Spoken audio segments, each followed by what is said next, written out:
Berry Bloom forest में सूरजमुखी का खेत सूखा और उदास था।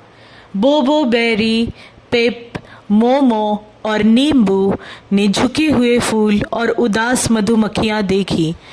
तभी उन्हें पफी मिला, एक छोटा सा मुलायम बादल। पफी उदास होकर बोला, मैं इस खेत पर बारिश करना भूल गया।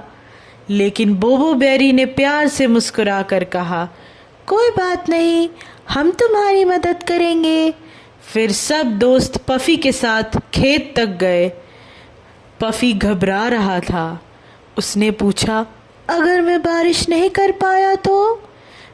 पिप ने कहा, तुम कोशिश तो करो। बोबो बेरी ने कहा, हम सब तुम्हारे साथ हैं। पफी ने गहरी सांस ली। फिर टप, एक छोटी सी बूंद गिरी। टप टप टप, फिर दूसरी, तीसरी। धीरे धीरे पूरे खेत पर हल्की हल्की बारिश होने लगी। सूरजमुखी फिर से धीरे खड़े हो गए। मधुमक्खियाँ खुशी से गुनगुनाने लगी। पफी मुस्कुरा कर बोला, मुझसे गलती हुई थी, लेकिन मैंने उसे ठीक कर दिया। और सब खुशी से झूम उठे। गलती होना ठीक है, सच बोलो, फिर से कोशिश करो और अपनी गलती को सुधारने की पूरी कोशिश करो।